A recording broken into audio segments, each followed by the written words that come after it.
Aloha, friends, listeners, and new listeners. This episode is specifically for the holistic-minded provider, practitioner, healer who's seeing clients or patients. Whether your holistic practice is a side hustle, or you're about to graduate, or you want to be on your own, or maybe you're transitioning from one career and want to make your holistic service the main thing. Maybe you've been practicing and have been shying away or struggling from the business aspect. This episode is for you. We talk about the foundations of your business as a form of self-care and the foundation for creating a safe space.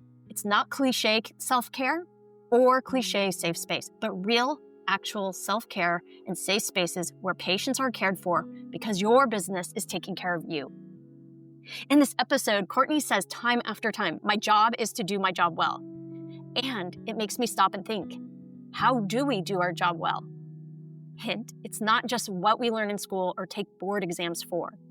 Part of doing our job well means we've taken care of a lot of the not so fun aspects of being a helper in the 21st century in the United States. In short, if you make $600 or more in 1 year from the holistic services you provide, then you're a professional. You actually are running a business according to business law and federal law. If you don't feel confident and secure in running your services as a business, then this episode is for you. And by the way, when I mean holistic services, yes, I'm an acupuncturist, but I'm also talking to all of you who might be a yoga instructor. Maybe you run plant medicine rituals or retreats. Maybe you do online meditation and you have a membership. So many of us are out there being helpers, being healers in a variety of ways. And again, if you're making $600 or more a year and you don't consider yourself a business, you need to put on the brakes, take a moment, and make sure you listen to this whole episode. Okay, from my heart to yours, I look forward to hearing from you after this episode. Yinspired is dedicated to all the grandmothers and aunties whose voices weren't heard or listened to. Created for the daughters. Aloha and welcome back to Yinspired, a podcast celebrating different perspectives in Chinese medicine and integrative medicine. I'm your host, Dr. Haunani Chong Drake, a clinical doctor of acupuncture and Chinese medicine, a licensed acupuncturist in the United States, a cultural practitioner and steward, a mom, a dog mama, and a military spouse. I'm very excited to introduce today's guest to the pod, Cortney Nadeau.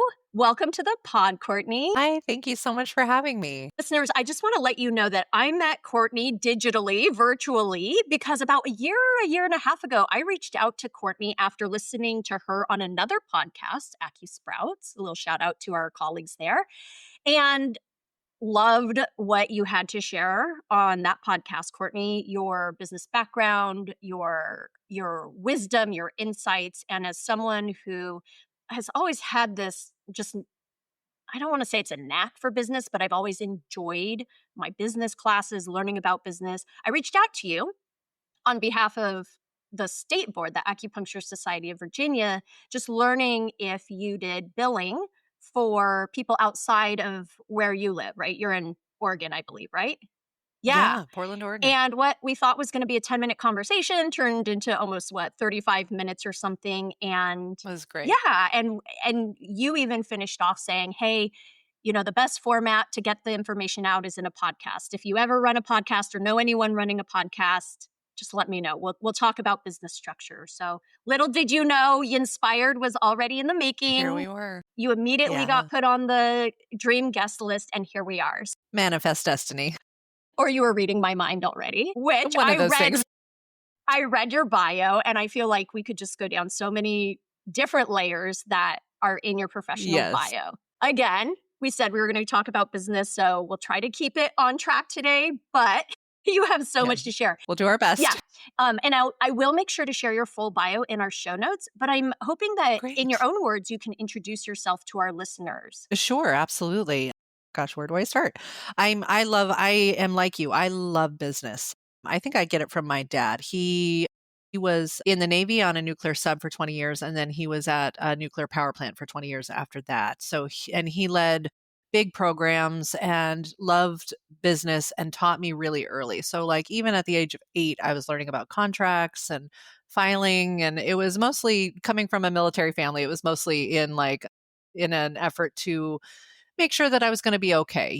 Hey, if anything ever happens, God forbid, this is where the safety deposit box key is, and this is who our lawyer is. And it just was like, oh, there's so much going on in the background of things, the business. And so that was kind of my first little taste at the young age of 8. And then when I was 15, I started my first business working with dogs. I was actually an animal communicator.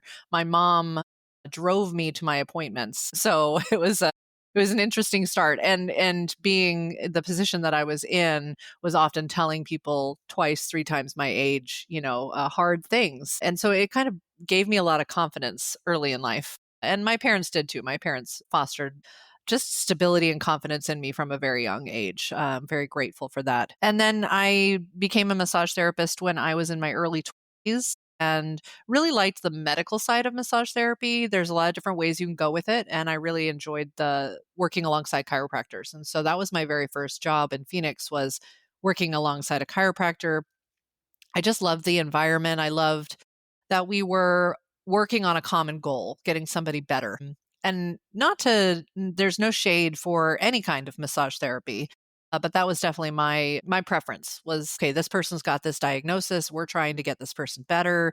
I love getting in there and just getting into everything going on with that person. And there was a real level of intimacy with the patient that you're in the room with for an hour. And that led to me having my own massage business.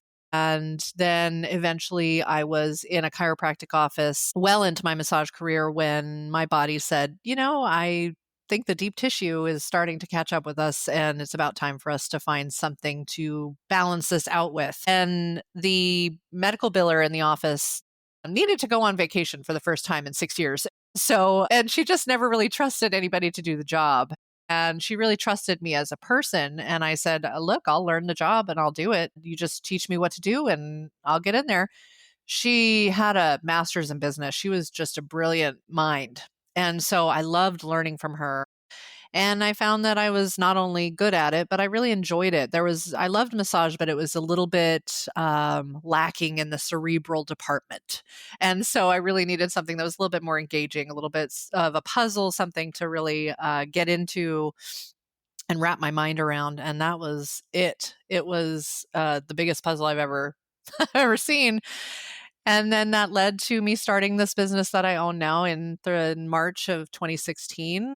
I started all by myself and was taking care of mostly other massage therapists' claims because was my experience. And eventually graduated to taking care of a chiropractic office. And then it was like, oh, acupuncture too. And slowly but surely, I gathered all of not just the alternative healthcare specialties such as acupuncture, naturopath, chiropractic, massage therapy, but mental health and PTOT, nurse practitioners, that kind of thing. And grew it to what it is now, which is I have 7 amazing people that work for me. And we have clients in 23 states at this point. And I do a lot of advocacy work here in Oregon and elsewhere nationally, and just really enjoy being an ally and an educator to healthcare professionals.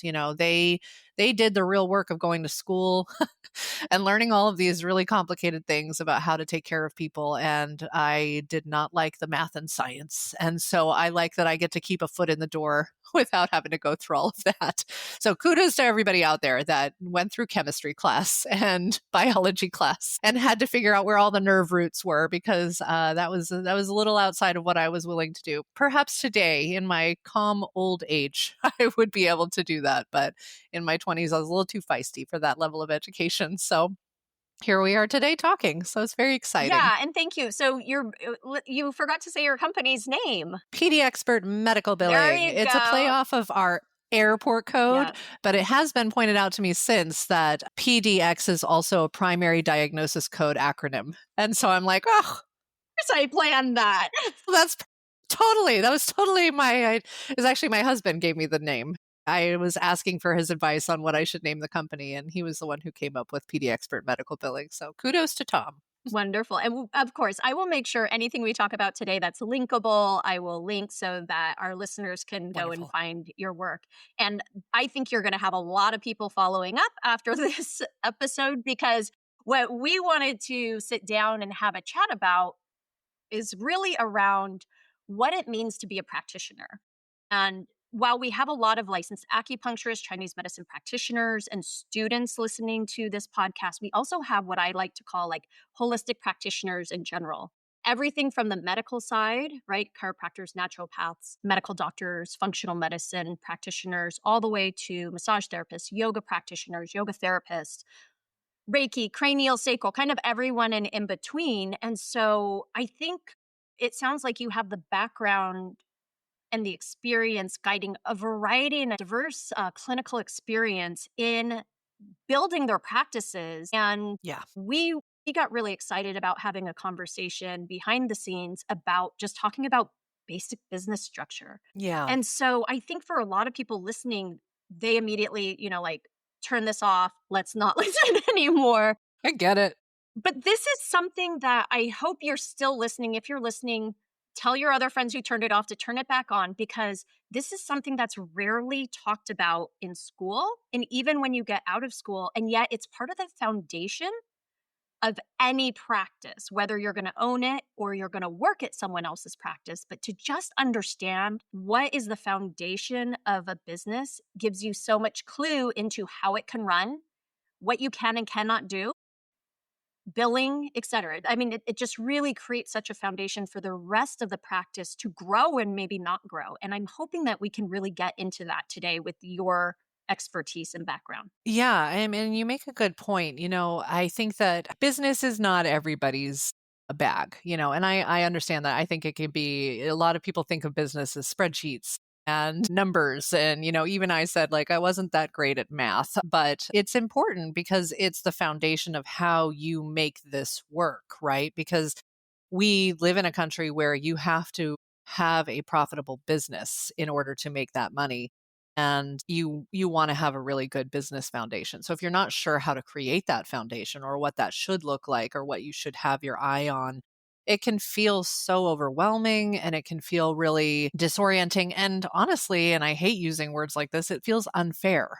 And so that's one of the things that I really try to manage with my clients and my consults and just the community in general is helping them to feel educated around these topics, informed around these topics. That way they can make an educated decision for themselves in their business. But a lot of people just don't even know where to start or what their options are. And so it is important to get the information out there. So yes, if you are still listening, stick with us. We'll try and make it interesting, but this is really important info. And the other thing I was going to say too is sometimes that business class comes too early in school. And if you don't have a way to apply that, you're not really even into a place of thinking, what am I going to do with this license? You're probably a lot like me. If you're not interested in it, it's hard to learn it. And if you don't have a way to apply it, it's hard to retain it. It is something you kind of have to touch back on a lot if it's not really in your DNA. Which is okay because most of you, those of you who are providers and practitioners, you went to school to become a healthcare provider. You did not go to school to become a business person, and so that feels a little like I don't want to. Yeah. I think that's the perfect kind of reflexive response for many Yeah. people. Is I don't Yes. want to have to deal with that. I just want to be a helper. Like I just want to go out there and help. Yeah. I just want to help. Yes. And in Yeah. order to be a helper in the United States, there are laws and regulations Yes. you have to follow in order to be a helper. And that's what we don't like. It's like, oh, but I don't like that. I don't want to follow the rules. A lot of Yeah. us listening, a lot of the listeners, me included, we're rebel healthcare providers, right? We took the we took the path less taken, like you saw what was you saw what was written on the sky, the clouds, the stars, and you said, I'm going to take this other path. It makes you a rebel, whether you like that word or not. You took the path less taken, which also includes I'm not really a fan of the systems. Me And we're neither. talking about systems. Oh, perfect. So you're the perfect person to have this conversation. So like I am not how do either. we build the foundation? How do we make friends with the part of the system we have to so that we can continue to be a helper? And we can just continue to be a Yes. helper with a little more ease I'm not saying we're taking away all the hurdles and the speed bumps, but maybe they don't feel so jarring today. Or at the end of this, maybe it won't feel as jarring. Yeah, and I mean, the goal too is taking care of yourself and your family, because if you're running a business, that business is essentially what you are living off of, and we all know that these are difficult times.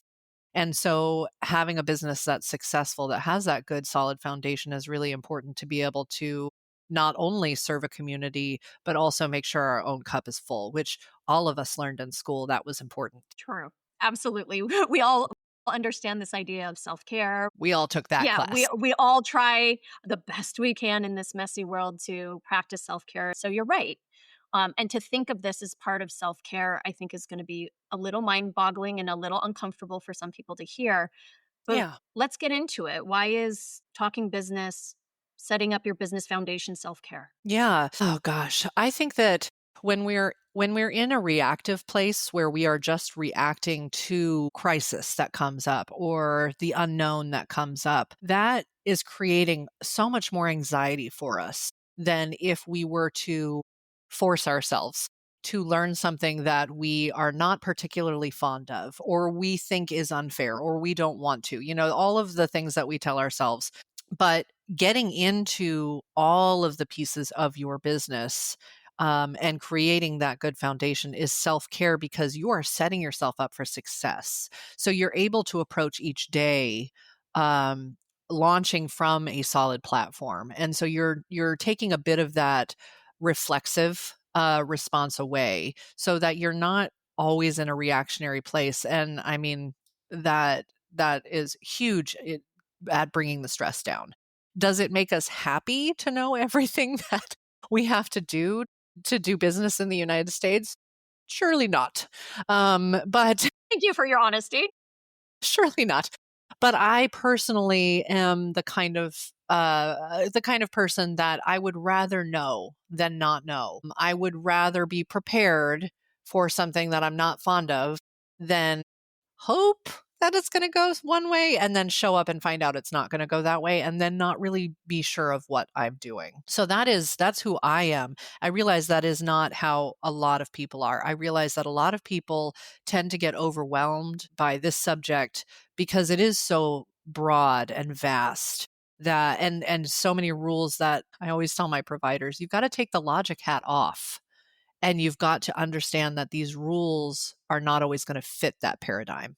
And that unfortunately, sometimes it's just about knowing what the rules are, not trying to make logic out of them or kind of finding a peace. And I don't want this to sound like complicitness, but finding peace in the damage of this system, of knowing that you're dealing, for instance, with insurance companies. They are private businesses and they have shareholders that they have to make happy, and their objective is to be a profitable company. And that is going to work against you. We can argue until we're blue in the face about whether that's right, wrong, or indifferent, but that is the true nature of working with insurance companies. Is you're working with largely profitable businesses, hugely profitable businesses that have models in place that will make it so that they are, oftentimes living off of the premiums that are being paid to them. And so none of this is fun to learn about. But I do believe that when we are more informed and more educated, that gives us power to make changes. And even if they're not macro changes, micro changes in our life. Is this something I want to engage with? Or is this something that I need to find a different way and not be involved with? And there are ways. They're not always going to be the ideal ways, and they're not always going to be what you want, right? But I always believe in being educated and informed, because then you make better choices for yourself as opposed to just staying in the unknown and just responding to the thing after thing. That just sounds hard and stressful. So it's a very long-winded way of saying that. That's why I believe it's self-care, is doing those hard things that set us up for success, so that those hard things are not knocking you down. They're just the reality of where we are. Yeah, I think that's the point is to, while it might induce stress on the front side, like in this conversation, long term, you're reducing so much stress because that foundation is set. Yeah. Yeah. Yeah. And you kind of know what's coming a little bit better. Right. You can be more Yeah. prepared. Everything from like taxes, paying quarterly taxes. And that way, when you get to April 15th or March 15th, if you own a business, that you are ready and you know what's happening. Is it fun to pay quarterly taxes? Of course not. But it's less fun to get a $6,000 bill on April 15th. And so, it's that type of thing. It's like if you take the doses of the hard stuff as you go microdose the hard stuff, you are more immune to the big problem as opposed to just hopefully this won't affect me, and it absolutely will affect you. Yeah. It absolutely will. Even on again a micro way, my clients setting up their schedules, setting up their systems, setting up everything that they have their daily operations is a good time spent. It's not always the most fun thing to do, but I always say, get your glass of wine or your water or your tea or whatever it is that you feel comfortable, sit down and just get it done, and it will serve you on a daily basis. That's what you want.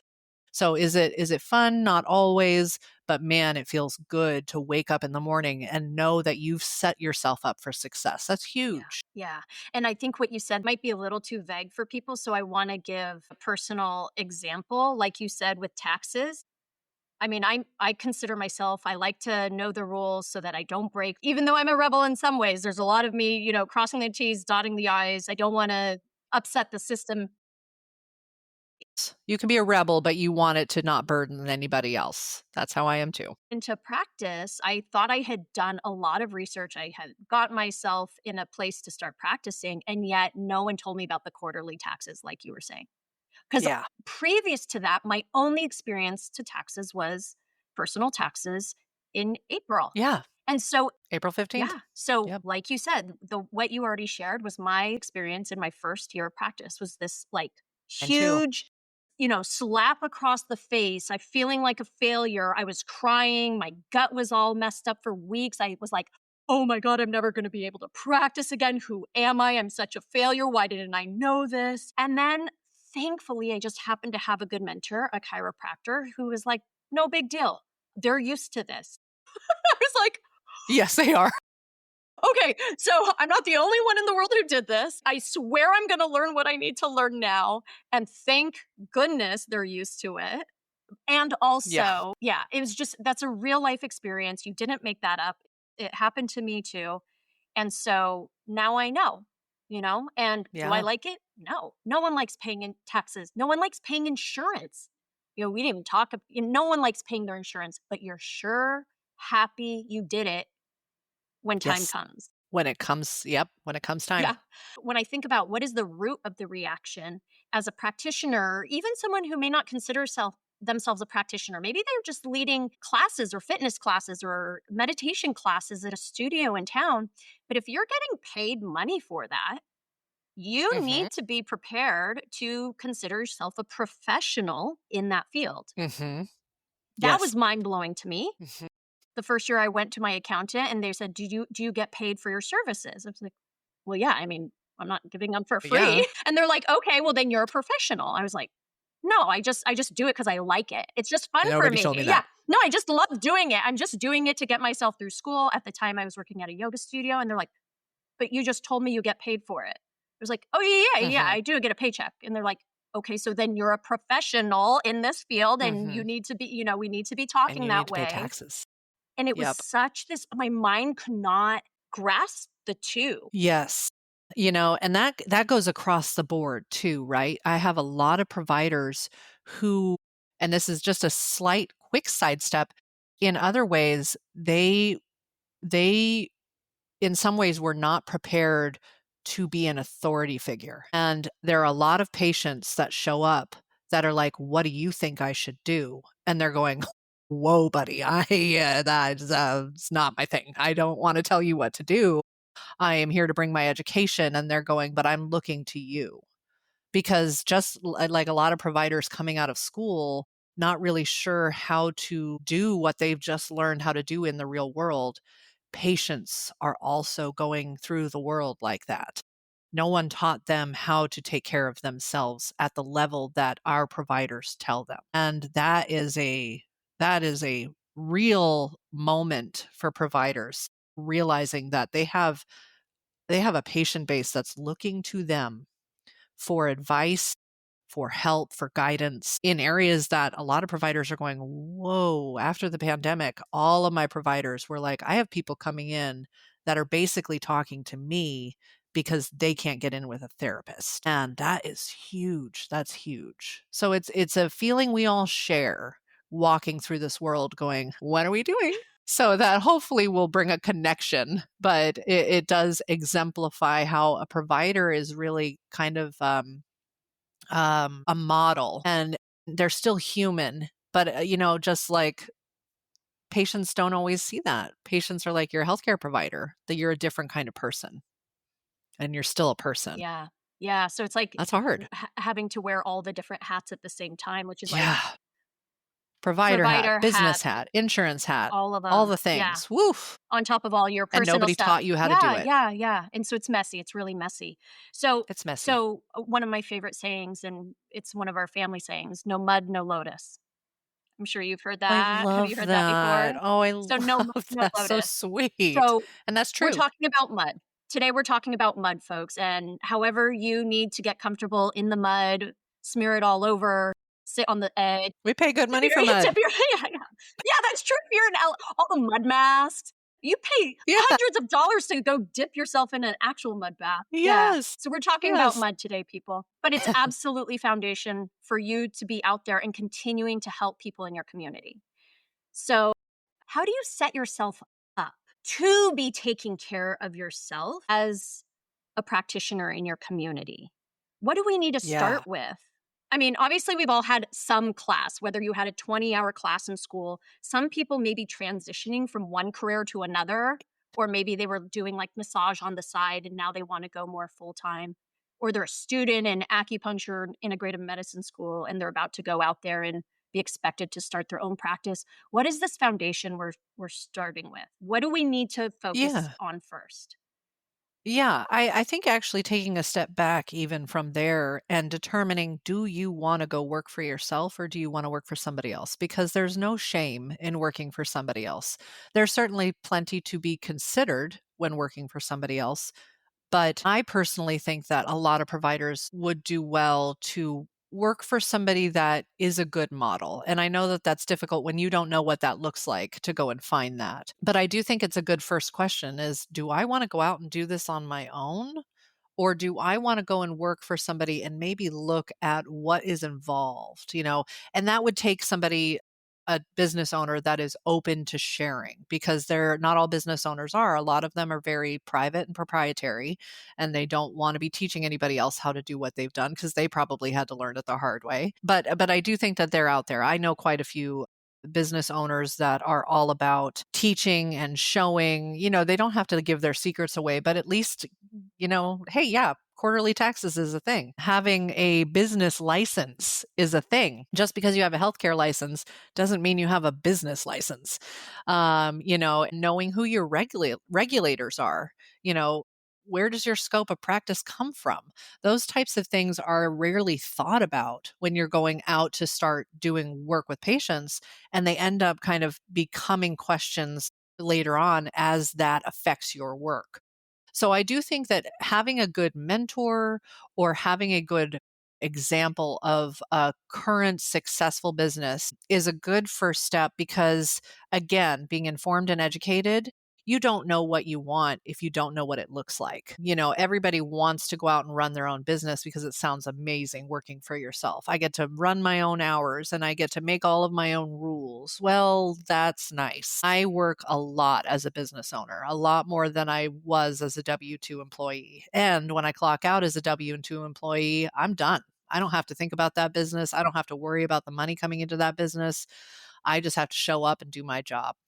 And that is a really blessed position to be in, coming from somebody who pays 42% in taxes because I'm a business owner in the state of Oregon. So, there's a lot of advantage to having not only the safeguard of somebody else handling all of that stuff, but also being able to see, is that something I want to do? Or would I rather be working for somebody for a while or forever? And that's okay. If you have a good person you're working for, that's great. But I do think seeing it exemplified is helpful. I do know a lot of W-2 employees that, and no fault of their own, take for granted um, the difficulty in running a business. Oh, I don't get paid enough. They get paid this much per hour and I should get paid more. And it's like, are you taking their expenses into consideration? And all of the people here that are not healthcare providers that are being paid to take care of things for you, there's a lot of advantage to that. And it doesn't fit everybody. So if you do want to leave school or at any point decide to go out on your own, I really recommend reaching out to the SBA, the Small Business Association. They have educational classes, workshops, webinars, mentors that can help to give you some guidance, tell you, taxes and savings, finances, things like that. There's also SCORE. I'm not sure if SCORE is national, but if they are, they're a great mentorship program where you can actually have a free mentor talk to you about a business. And keep in mind that just because you're a healthcare provider doesn't mean you have to learn from a healthcare provider. Business is business at a certain level. It's about getting a business license. It's about registering your business name with the Secretary of State. It's about getting an EIN with the IRS. It's about all of these things that are pretty foundational across the board until you get into complicated industries like finance. We're not even I'm just above my pay grade. So, but those industries are really good. And then state to state, I would look into the nonprofits that are there to help because that's what they do. And just sitting down with somebody for an hour or two can be so helpful to at least gain a little bit of knowledge of who do I need to reach out to? What are the steps to make sure that I am covering my butt regulatory wise and getting a sense of what is this going to look like? And then a CPA. A CPA would be who you'd want to talk to about what kind of business designation are you looking for? Do you know what a sole proprietorship is versus an LLC or a PLLC? Do you make enough money to do an S corp, or are you still a little bit low on the revenue and probably shouldn't take that move yet? That's a CPA's job. That's that you would go to one of those individuals and do a consultation. Just say, I just want to get the lay of the land. Can you tell me a little bit about these designations and which one is appropriate for me? And then finally, and I know nobody likes to do this, but they are helpful, is lawyers. Lawyers are there some lawyers will set everything up for you and have all of your mail come to their office so that your information is not public. So there's a lot of industry folks that are there to help through this process. I think that it's intimidating because these people charge money and they charge good money because they're good at what they do. So it's an investment and you have to look at it that way. But that's why my very first recommendation is to find the nonprofits because they are often going to be either very low fee or completely free. So that's a good place to start because then that can advise the next step. You don't have to go right for spending money. In fact, my recommendation is always keep your overhead as low as possible while you're getting started because you don't even know that this is what you want to do until you are in it. So you don't want to invest a ton of money if you're like, I made a mistake.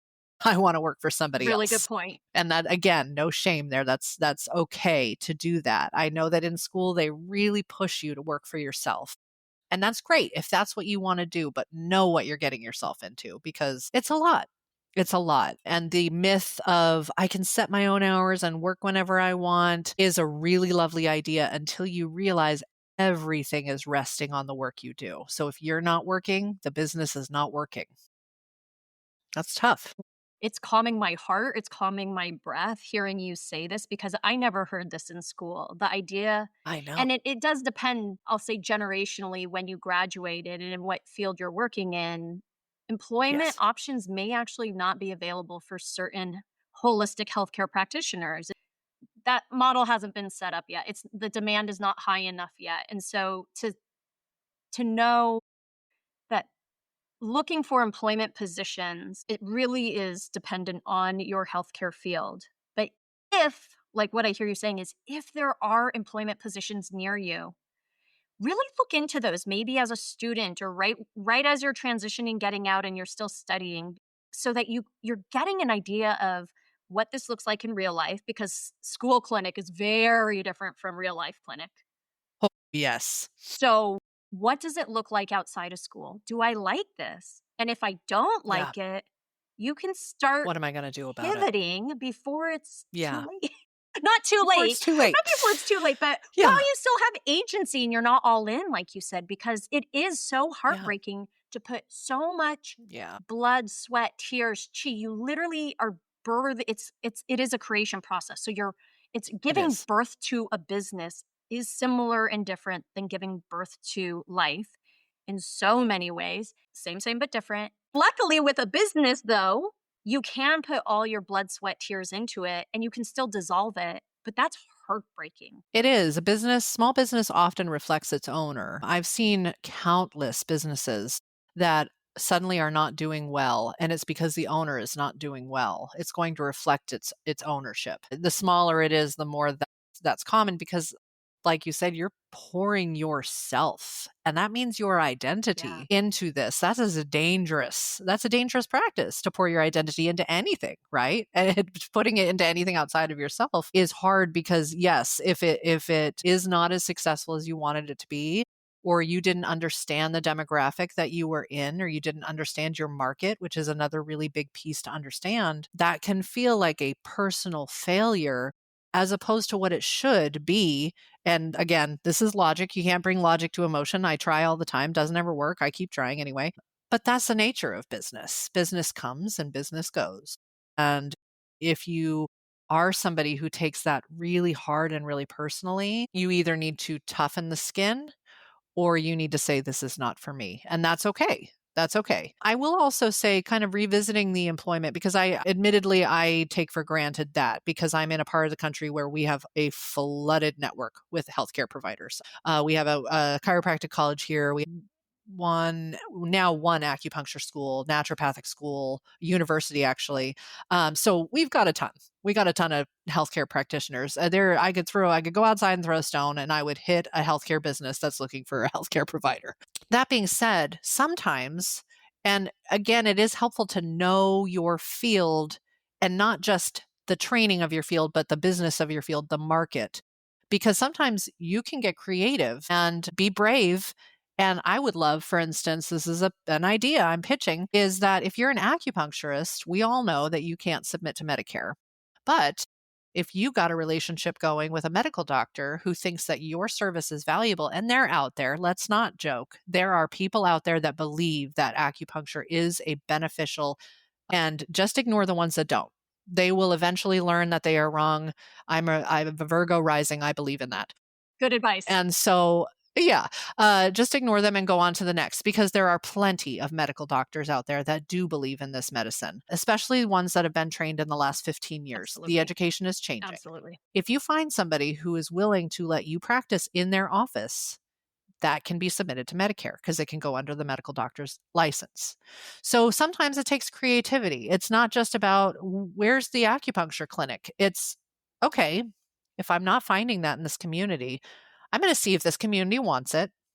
Maybe I do a network acupuncture, little bit of needles for 30 minutes in chairs in a group session, cash pay, just to get a feel. And if you see that grow rapidly and quickly and it feels good and people want it, there's your answer. You know, this is a market that really wants this. And we all know that this is really wanted because we saw that in the ACA when the Affordable Care Act was first presented. A big piece of that legislation was, hey, people really want alternative healthcare, holistic healthcare. They really want to go see somebody who is spending more time with them, who is understanding everything that's going on with them, and is not treating them by their diagnosis, but really listening to everything happening and trying to point them in the right direction and get them the help that they need. There is more of an outcry for that now than I won't say there ever has been, because certainly there was a time when that was the dominant medicine, right? But at least in the last 100 years, 150 years, we are seeing the desire from the community as they are educated. So being creative when you are deciding to go out on your own is important because you're going to need to try and fast and loose, try and figure out how to make this work, do the hustle. Yeah. So you having an open mind, having a lot of irons in the fire is important. Yeah. And one of the things that I hear you say in that is when you're thinking about the community you're going to work in, I mean, that's part of the foundation is getting to know your community. That's called market research. Who spends money on their healthcare in your community? What is the population of your community? All market research has to happen before you start deciding, I'm just going to open up this brick and mortar and hope it sticks. Because if you don't know your Yeah. community, you don't know how to meet your community's needs. You don't know how to be a helper. And then you're just going in Yeah. there with this like attitude and ego of like, I'm so great, my services are going to help my community without knowing, well, how? If you're opening up your own space or providing any type of service, if you don't know how, then you're just one of Hmm. those, you're just There's perpetuating the this cycle of I know better than you, just come to me, trust me. there's a great story about a guy who is like, I'm here to lead the people. I just need to figure out what they need, Right. and then I'll lead them. Yeah. And it's like, maybe we wait for the person to show up that knows what the community Right. needs, Right. kind of thing. Yeah. It can create a lot of contention too between when you show up and have that attitude of, I can help you, I promise, just trust me. But you're not speaking Yeah. to the community's needs. The community goes, well, who are you? Well, and it's not about you, is it? Yeah, I don't trust you. You haven't built any trust or rapport with me. Why would I spend my Yeah. money with you? And so we Yep. really need to think about the foundational pieces too of doing your research. You can do this while you're in school. You can do this before you make any big decisions. It's like get Yeah. to know your community. What are the actual needs? And don't get sucked into you have the answer and nobody else does. Right. I Thank see you. that often. It's like, this is a very valuable service. You can just rest on that. You don't have to convince people that this is the end all be all light way truth. Listening to somebody's needs, maybe one of their first needs is, I need insurance to cover this because I can't afford it otherwise. You can't expect somebody to spend money on this if it means they're giving up food or they're giving up rent or they're giving up something else that's really important in their life. And so that listening aspect is really important. And I think that when a community sees somebody responding to that, that's what builds trust. Also, tying the trust in, if you are somebody who has a good foundation in business, meaning that you have good written policies, you have good boundaries professionally, you have a solid foundation for your business, which means you've got money in the bank, you know how to do the job, you're accountable to it, you show up and you have all of your licensing and you're following the regulations, you are a safe place for them to be because you're not going to dump any of those things on them. You are showing up whole and without needs, so you're able to address the needs of that patient. That's what makes people feel safe and makes people trust you. I hear people all the time, "Well, I'm just about patient care." That's where it starts, is having a good foundational business that takes care of you so you can take care of them. I know too many providers that struggle in the room because they're the ones handling the account and they're frustrated with that patient's insurance. And that is hard. That's hard to separate yourself away from in the room. Now, ideally, you have somebody else handling that, but that's just not everybody's situation. A lot of providers are doing everything themselves. That's a lot. It's a lot. And so having that really strong foundation makes it so that you can be present in the room, which is what you went to school for. Yeah, yeah. I just had an aha moment while you were talking because you said having your policies, having boundaries, having the right Yes. business structure, having your finances in order is part of the foundation. But you use this term, that's how you create a safe space. And Yeah, how many people, that's actually become quite cliche in the wellness industry of I create a it safe has. space. And Yes. I mean, it sounds good. I love that too. I've been part of that myself. And yet, Yeah. when we just stop to then ask, well, what does that actually mean? I think many of us as helpers think about the mental emotional connection, the ability for presence, for mindfulness, for all these skills that we've cultivated so that we can share with the patients. But we don't stop to think about creating a safe space includes, is the parking lot paved or safe for them to get from their car to your front doors? Are the railings gonna crumble if they put Yeah. weight on them? Are your policies clear so they're not worried about what goes Mhm. wrong if something happens? Do I have to worry about my practitioner not showing up because they're not taking care of themselves?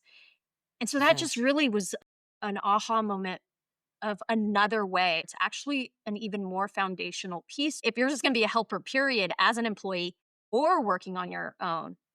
Creating a safe space is having your ducks in a row behind the scene so that you can be as present as possible. I mean, who is showing up present when your finances are falling apart? When you're really relying on the person in front of you to pay you, that changes the relationship. And that's Absolutely. not a safe space for that patient because then you have a need. And it's hard. I'm not saying that it's going to be an easy thing to show up without needs. I was a massage therapist for 14 years. It is tricky Yeah. because that is on a lot of different levels. But I think the first and most important, well, I won't say most important because I don't think that's true. I think it's a balance wheel. Even though balance is a myth. Anyway, um I do believe that a good first foundation is in the business, and that means policies, boundaries, formation of the business, finances, structure. Patients get really worried and nervous when the provider doesn't have all the answers. And I know that's unreasonable of the patient to ask of the provider, but if there's any aspect of the provider's business that they can't answer to, that feels unsafe. Yeah. Can you give us an example of a question that might come up that feels unsafe that a Yeah, practitioner I doesn't mean, think about? absolutely. It happens all the time in like, well, is my insurance going to cover this? And I'm not saying that the provider has to have that answer because, benefits are not a guarantee of payment. And so just give them what the insurance says. But what they're looking for is your competence in that.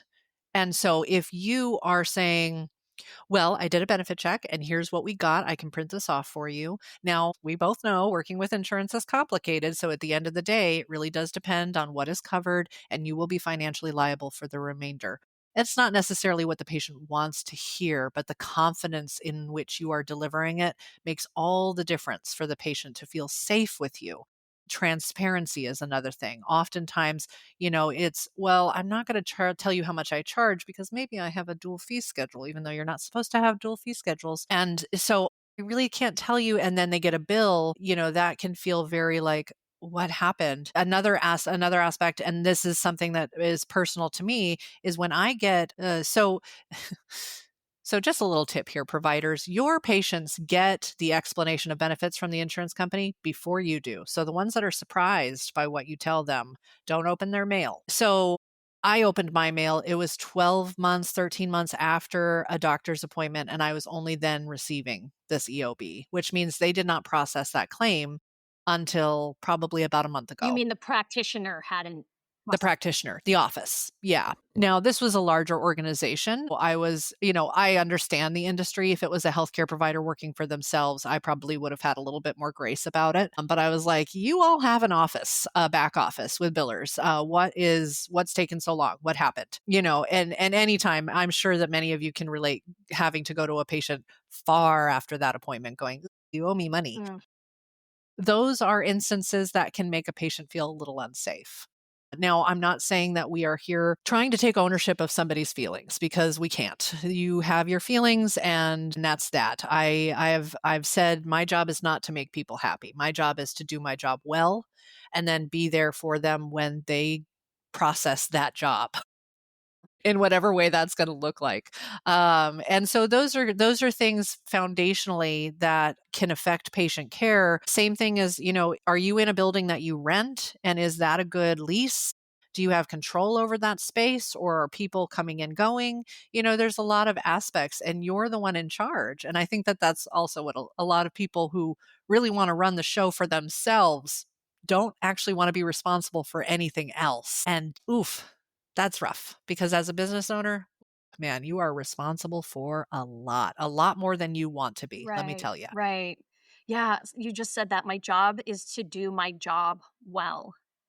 Yeah. That's a really good reframe because I think a lot of people would easily what you said after that is something about, like, my job is not to make you happy.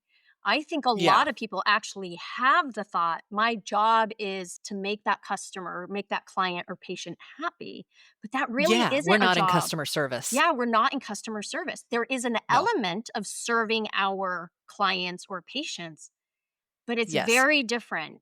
And I love that you just said that my job is to do my job well. And to everything you've said so far, in order for me as a healthcare practitioner to do my job well here in the United States, paren, Yep. We're in the United States. is to all these things we've Yeah. talked about, have policies, clear, transparent policies. A- Yes. and it's not just one policy. Every time I go into any practitioner, a veterinarian, a dentist, an orthodontist, a massage therapist, I am constantly I've become such a geek at actually collecting the paper versions of them and taking them home, Yeah. because it becomes a model for me to compare and contrast. What do my forms say versus what does theirs say? And then if I Hmm. have questions like, oh, my orthodontist uses this language. I really like how Hmm. that sounds about payment policy or Yes. cancellation policy, or if you're late or no show, or dressing, how Yeah. to prepare, or whatever in any of the forms. I can then go to my own forms and either update them or not just update them, because you have to make sure that it's in your scope of practice to do so and it's still legal for your scope. Yes. But Yes. all of those policies are so important to, like you said, to be clear and transparent, Mhm. because that actually shows competence, like you said. But from the patient side, like, I'm putting myself as a patient as you have this conversation with me, to me, I feel more confident in you. Like, if you're Exactly. competent in this area and you're not even really trained in this area, I can't Yep. wait to see what you have in What you store. do for the thing that you did well. Yes. Yes. Yes. Exactly. Yeah. Yeah. And again, when you own your own business, when you own your own clinic, when you're running your own practice, or even, I don't want to leave the people out who maybe they see this more as a side hustle, or they're doing it quote unquote part time, but they're still getting money from clients, patients, or a company. You're still You really considered. need to look. Yeah. You need to look at the tax law Yeah. because I think it's something like $600 for the year. Yeah. If you make over that, you need to be paying taxes on it. And you're And that means you considered need to start. a professional in that Yeah. field, tax wise. Yeah. Yes. Yeah. Yeah. Yep. They want their portion. So it is important to know. And when you cross over that threshold, what are you expected to have other than pay taxes? Business license, business name. Did you register that business name? Yeah. Yeah. It's a lot. Yep. I know a lot of sole proprietors that are just like, oh, well, no, I just do a little bit here and there. And it's like, you do more than $600 in a year. You are, You're legit. you got to be careful. Yeah. Yeah. Yeah. Yep. Be careful. You're legit. In the eyes of the law Yes. and your city and your state and the government, you are legit if you're making more than You're a business. $600, yeah, a year. Yep. Yeah. And there Yeah. is a part of this conversation we really haven't touched on, but you can confirm this, I think, better than I can, because you said you work in 23 states as a biller. So your insurance billing in 23 Yeah. different states. I've only been Yeah. licensed in 3 states: California, Wow. That's Michigan, great though. Virginia. Well, Oof. military life, hashtag military life. Yeah. Hashtag military life. I get it. So you're working in 23 different states. Correct me if I'm wrong. Every state has different policies, regulations, scope They of sure do. practice, not Hmm. only for They scope of sure do. practice on the healthcare side, but also for business wise too. Well, and how they regulate those insurance companies, because that is a huge piece of this. So, Oregon, for instance, has an anti discrimination policy for providers, meaning that if it's within your scope of practice, an insurance company cannot discriminate against you and say, oh, we're only going to pay for massage if a chiropractor renders the service. Whoever has the scope of practice to render massage therapy in 97124, then you can legally are able to do that, bill the insurance company, and they have to reimburse you whatever their contract rate is. Mhm. Most states don't have that. And so most states, you find that they have a benefit, but only when rendered by. And then they usually list a high licensed provider that is unlikely to spend an hour in the room with a patient, because that's not what they went to school for, right? Right. They have other staff that are handling that while they do their job. And so that's a big piece. And then how is the insurance company regulated in that state really comes into play because of what they can get away with and what they can't. It is surprising to me which states are horrible at regulating their insurance companies. Because you kind of have ideas, and I won't go into them because they're mostly political, but you have your thoughts. You're like, well, these states are probably really good. And those states that are in your mind, one in particular, that we all think of when we think of a progressive state is one of the worst at regulating their insurance companies. And now I'm not going to name any states, but we all know who I'm talking about. Yeah. So it's tricky. It's tricky when you get into a new state. You have to get to know the scope of practice for the providers in that state and at what level do they consider those providers. California thinks that acupuncturists can be doctors. Oregon does not, which is it floors me. Oregon is a very progressive state. Washington is a very progressive state in healthcare, right? And yet California allows for that title, whereas Oregon and Washington does, but you have to be a PhD. And so it is interesting to get into a new state and learn how their insurance companies are regulated. What does their scope of practice look like? And then the financial rules. Is balance billing okay? Do they let you balance bill a patient for workers' comp, or do they require you to adjust that off? Because that does vary from state to state. There's just a lot of nuance that happens as soon as you enter a new state. So it can get really tricky. The basics of medical billing are the same, but if you really want to educate somebody on how to work in that state, you've got to get to know those aspects. And that's tricky because it's not always forthright. Here in Oregon, you can literally call the DOJ and have a conversation with them about the scope of practice of a provider, consumer affairs, what's required. There's a lot that you can literally get somebody on the phone and have them explain these things. So for the listeners, don't be afraid to call an industry. It sounds like a big industry that you're like, oh my gosh, I don't even know who I would call. Google it. Right. Google, who do I call? Put it in a sentence form. Yeah, AI. I mean, if you need to. these days it'll get you there. Yeah. But I can't speak for every state because there are some states, there's a really bureaucratic, difficult path to getting somebody on the phone. And that is where personally, I think that the schools should be doing a better job of educating people on the way out. That's my advocacy voice talking, is that at the very least, the alumni program at these healthcare colleges needs to do a better job of educating their providers on what the real life is going to be like, even if it begins to cross into areas that right now their reason for not doing so has to do with politics and has to do with money. And that's so disappointing because I would rather that they hold firm on their mission of educating providers to be successful and not just in the one model they've taught them. I mean, a lot of acupuncture schools across the country are teaching their providers how to bill in a way that is not conducive with insurance.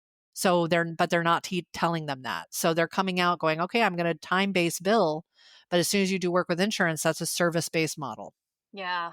And so I would really call, if you are a part of the administrative team of a college, a healthcare college for acupuncturists, massage therapists, chiropractors, naturopaths, please step it up and teach these providers more about what that foundation building for their business. And I know that's not really available anywhere. I mean, even a master's of business program teaches you mostly about how to manage people. They're not teaching you how to set up a business and put a good foundation in place. That's very debatable, Yeah. So yeah. Well, thank you for that. Thank you for your insight and reminding listeners every state is different. You have to do your Every state is research. different. And so even Yeah. students coming out of these programs too, you might be going to school in one state, but what if you plan on moving back home or moving somewhere else? Just because what your school taught you may be totally different to the state you're going to start practice in. So these are all so important. I'm glad you're bringing up so many topics that I didn't even think we were going to talk about and touch on today. So thank you, because It's a lot. it's a lot. And I try to remind people too, like, you're going to school to learn the tools and techniques of how to practice medicine. You're not going to school to learn how to be a business person. That's a whole different language. It's a whole different paradigm. The same way your medicine is its own paradigm and language, right? Yeah. Your brain can only conceptualize and take in so much. And so I think what you said, alumni programs have this great opportunity slash maybe I'm stepping out of my boundaries here. Maybe responsibility. Responsibility. That's exactly what I was going to say. That's really interesting. Whose responsibility is it? Well, it's a complex system. It's individual. It's collective. Complex in the United States. But if we each do our part, like this conversation is my Yes. way of also trying to encourage people to become better practitioners from the business side, because then you'll get to help more people. To Yeah. me, that's my motivation behind this conversation is I get to sit in conversations and in spaces with people who they're healers, they are helpers. That's what they were born to do. And that's Yeah. all they want to do. Yeah. And they struggle to do that. And I'm like, I'm so sorry to break it to you, but in this body, in this lifetime, on this planet, in this country that you were born Yeah. into, the way you become a helper, You have to you play the have to play game. the game. And it is a game. And I love that you Yes, it use that is. term is like, and somehow it makes it like, oh, I like games. I'm good at games. I'm competitive. Like I can do Uno, I can do Connect Four, or whatever, or Catan, or you name it. What is the game you like? And to think about it more as a game, I think took some of the seriousness out of it and actually got me in Yeah. alignment with, okay, I can do games. I know how games work. There's strategy, there's planning. You have to know the game in order to play it. And if you don't Mhm. know the game, you're guessing, you're throwing darts at random things, and we're not playing darts, we're playing dice. Wrong tool, wrong job. And so this conversation is really, really pointing us to this idea of you have to know the game. You need to know business. My dad always said, "You gotta know the rules before you break them." Ooh, good point. I like that. Yeah. I know, and he's military, so that was stepping out of the box for him. But it's true, and it's gonna give you a lot of peace of mind. I will also add that not putting all of your eggs in this basket when you are getting started is important. I see a lot of providers that get wind of the kind of money you can make per hour working for yourself, and they go in with a slight bit of desperation for that money, and that sets you up for a very stressful experience, right? Yeah. You may make that money, but you will also learn how much money you're going to have to spend. Yes. Unfortunately, the old adage of you have to spend money to make money is true. I spent $21,000 on a CRM this year, but it makes us run better and it gives us a foundation to jump from to make us more successful. So there is a sacrifice that you have to make in business. And if you are at all trepidatious about that, then I would suggest start slowly. If you're going out on your own, also work for somebody else. And you don't have to be in the same industry. Like you had mentioned earlier in the conversation, if you're a student, get out and be the front desk at a healthcare clinic. You will get to know what the business is like very quickly if you are on the front desk, or if you're in the back office and you're helping with accounting or what have you. That gives you a really good look at the business, what happens behind the scenes. And a lot of that is so crucial to progressing in business. There's a good portion of it that's education and the rest of it is experience, and nothing can trump that. So having doing that in on your own terms, but in a pace that feels like if this fails, I don't fail.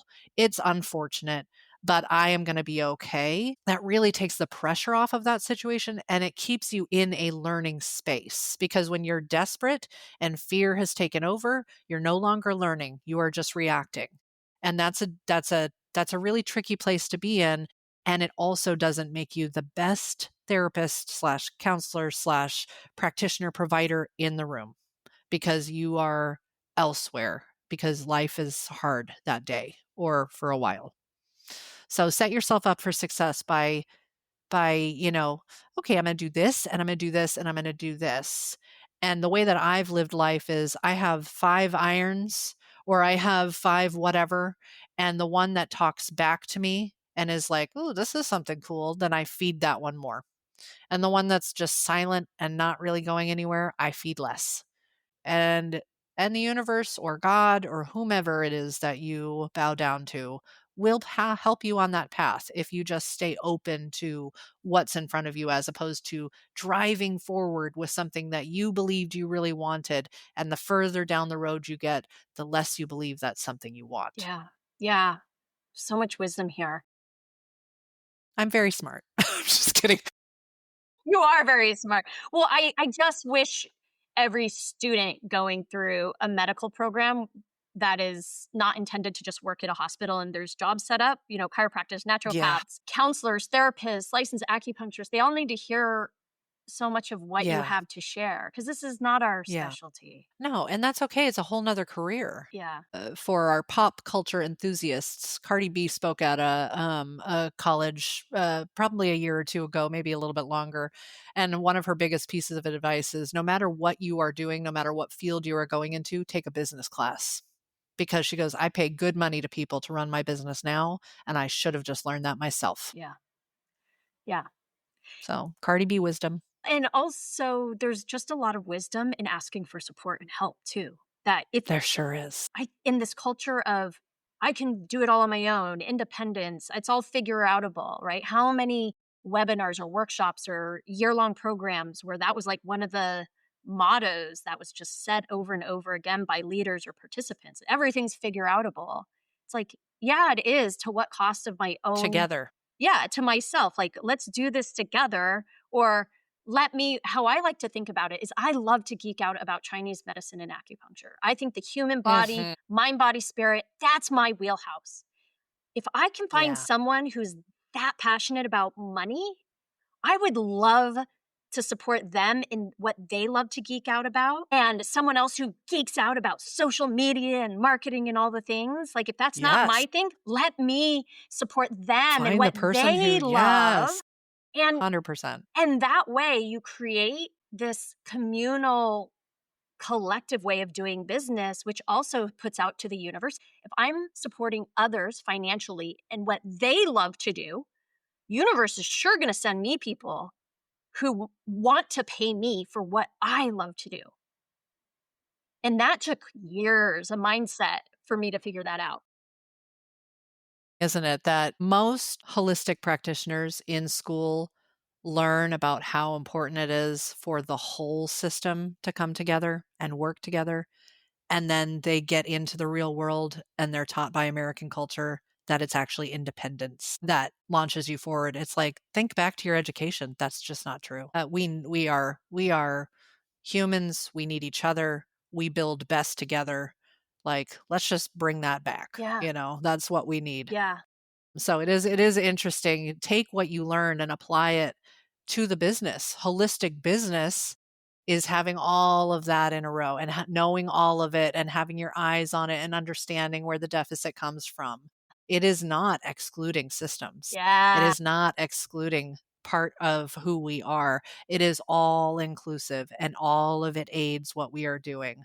So just take your education and start to translate it into Yeah. this or translate this into the education you have. Yeah. I think that's so wise. And along the same lines, people who have their own hurdles or beliefs or blockages or challenges around just the concept of money, right? We all have our stories, we all have our things with it, but to remember again, use what we learn in school. I mean, even if you're just a little medical doctor that does internal medicine, we know that all of the organs are coupled, aren't Yeah, they're they? all connecting, they're all talking. And so to understand that this idea of energy is flowing all around us all the time, what do we call money? We call it currency, which is an Yeah, energy term. And again, exactly. like reframing, like becoming friends with money. Yeah. And it's not always easy to be friends with something you fear or you've had a challenging relationship, but there is a process. There's a mending that can happen where you can become friends with money again. I'm speaking to all the practitioners who left the field because it was hard. They didn't like the business and they thought it was too business or they didn't like the structure, Yeah. right? Like, Yeah. become friends with the medicine again. That medicine wants to run through you. Maybe not as a practitioner. Allow the medicine to still flow through you, even if you Yeah, know, find your yeah, place. like be Yeah. friends with these. Be friends with business, right? And you get to define that friendship because it's on your terms, right? This is in your life, but Can't help but think of Tara Brach and her radical acceptance yes. when she asks Mara to join her for tea, and Mara is essentially fear, and how she invites fear to the table and takes care of her and listens to her until she's no longer in fear. It just it gives me the shivers. I just think that there's so much that can be accomplished with that radical acceptance of all things, or even hard things. Yeah, yeah, because it is hard. Business is hard, especially if you're a helper and you don't wanna be doing it. You I'd don't want to do business. You rather spend just my want to help time. people. Yeah, I get that. Of And so course. course. Even I'd rather lay on a beach. I yeah, get yeah, it. so true. But you only get to that beach if you've got the money to get the plane to get to that. I live in Oregon. We don't have great beaches. They're great. They're great. They're just not California beaches. You know what I mean? Yeah, or Caribbean beaches Or or Caribbean Hawaiian. beaches. Yeah. So for those who are still listening and they're like, I still hate it. I don't want the business. The great thing That's is okay. You can hate it. you can hate it. That's how your friendship is. We have these love-hate relationships everywhere in life. Sure do. And there's hope still. Because if you Yes, don't like the business side, there's people like you out there. This is what you love. This is absolutely. your I geek out love it. moment. It's crazy, but I love it. Yeah. And so Yeah. you, from my conversations with you, what gives you passion in the world is seeing all of these helpers, healers, practitioners thrive in their business. That's your ripple into the world. I think my true passion boils down to I think people are very capable of making good choices for themselves when they're given all of the information. Mm. And I am offended when people just can't get the information they need to create success in their life. And so I'm here to fight for my providers in their right to have all the information available to them so that they can make the best decision for themselves and their business. We learn about this in school as informed consent. That's right. But you're doing it on the business side, the macro side of On the things. business side. Yeah, Yeah. informed consent so that we're making informed decisions with all the information. Yeah. I think people are very capable of making good decisions for themselves, and when they don't, there is often an element of they didn't know any better. Yeah, that's been my case and every time I've been slapped around. Me too. Yeah, Me I didn't too. know, right? Oh, My I didn't 20s know. was all about me not knowing anything but thinking I did. I'd say my 20s and my 30s. So, yeah, so you're really helping people reduce that complexity and that overwhelm. So, what you're Mm. also doing in your own special way is you are also a helper and you are helping the helpers, which is so needed, right? Here's that circle, that Yeah. Because I care about them. And collective, I believe in holistic. what they do. Yeah. Yeah. Yeah. Thank you for believing in us. We need people who see us on the other side and see our challenges and see our hurdles because that's what we're trained to do is we're trained to see some people's hurdles and challenges, physical, mental, emotional, Yes. spiritual. And so, yeah, who takes care of the helpers, right? People like Yes. you. So thank Who you. helps the helpers? Yeah, thank you. My pleasure. I appreciate It's my that. pleasure. Gosh, I have so many other questions for you, but I also really want to Well, respect we your. should do it again then. Okay, okay. Are you open to that? Part 2. Okay, all right. It's in the plan, part 2. Well, before we go into rapid fire, if people want to connect with you, they're now like, okay, I'm ready to be friends with my business. I'm ready to be friends with taxes or insurance billing, and they want to reach out Or to you. hate it, but do it Yeah, right, there we you go. know? Or they can That's you can great. stay on the hate Show side. up as you are. Send an email. I hate business. I don't want to like it, but I hear you'll do it for me. But I hear that you're good at this. Yeah. Oh my gosh, I love it. Where can they find you? Where can they reach out to you? Okay. So my website is a great resource because it does give you plenty of information on us and what we do and whether you're looking for claims and billing.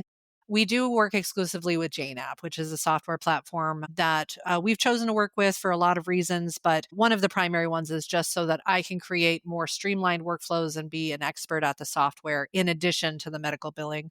So the website is pdexpertmedicalbilling.com. That is spelled PDXPERT medicalbilling.com. So it is a play off of our airport code and also because the primary diagnosis, which is very fun. And then my email address is there, phone number, all the jazz. I will say that emailing me is the best. I am horrible with my phone because I'm always on the phone with an insurance company or taking a meeting with somebody. Email is my to-do list. So hit me up there and you'll hear back from me pretty quickly. Yeah. And then there's a lot of good resources on there. We do like to connect people with who they need to connect with. I am not possessive over people. So wherever we need to get you to find the right information, that's what we'll do. Thank you so much. And remember, 23 states, if you're not in Oregon, still reach out. I know. That's okay. Yeah, Reach out. wonderful. Thank you so much for sharing your time and your energy with us. Let's hit this rapid Course. fire round and see what comes out. Of course, you always have the right Okay. to say pass or no, thank you. Okay. Okay. What's the best advice you ever received? Do business first, be generous second. What's the worst advice you've ever received? Do what you love for work. Listening to this is going, what? That's what I'm doing right now. Uh-huh. I know. And that's okay. Everybody's different. For me, I'd rather do what I'm good at so I can pay for what I love. Everyone Because take a I don't breath. make any money sunbathing out on a beach. Nobody's tried to pay me for that. So, it's a nice moniker, but Yeah. it's just not for me. Okay. And everyone else whose nervous system just went off the rails, take a deep breath in. Take a deep breath because you know what? I'm No. not you and you're not me. And that's okay. Because if you are doing what you love, fantastic. Love that. Love that for you. And know that I do love what I do. But I didn't always. Yeah. No, it's good to hear. This is why we do rapid fire, is to get into things, right? Well, this whole podcast. Yeah. But we're not here to be alike. That's why you're so good at what you do. That's why we're all so different and so beautiful. So thank you for being honest. I am pretty comfortable with not being liked. That is a great quote. I'm not always going to be the opinion people like, and that's okay with me. I love that. I'm going to be saying that for a while. I need to say that more often. All right. Are you a morning bird or a night owl? Neither. I like sleep, but I have a 3-year-old, so I would pick morning. Yeah, I get that. What's your favorite food treat? Peanut butter and chocolate ice cream. What's your favorite thing to drink? I would go with old fashioned. I'm a whiskey girl. I don't drink often, just so everybody knows. I'm not over here drinking, and that's why I'm good at what I do, okay? A book that changed your life or your mindset? It'd be different. That was A New Earth by Eckhart Tolle. Fantastic. Be the type of person who shows up. What would you do if you weren't doing the current work you're doing today? I don't really know, but I would hopefully be taking care of the people around me. Okay, and always the last one. What is your one wish for healthcare? This one is, I was like, really? I think my answer is to remove money from it. I don't believe that capitalism should be involved in healthcare. Thank you. Thank you for your honesty. Thank you for your wisdom. Thank you for all your insights today. We will definitely have you back on. I'll make sure that everything that we've quoted, there will be show notes associated with the episode. So thank you. Oh, well, thank you for having me. It's a true pleasure to talk to you, and I appreciate you giving me the platform to help even more people. That's why I'm here. If you enjoyed this episode, please subscribe and share it with someone who would appreciate it. Your support helps create positive ripples in our communities. Want to continue the conversation? Do you have questions for the guest, or do you want to explore more? Visit substack.com and look for us at Yinspired. It's free to subscribe and join. You'll receive every new episode, plus access to transcripts, show notes, resources, and the opportunity to join the discussion. From my heart to yours, create a day you love. This podcast is for entertainment, education, and inspirational purposes only. Nothing in this podcast is diagnostic or direct medical advice and does not establish a practitioner-patient relationship. Seek care from a highly trained medical provider for your healthcare concerns.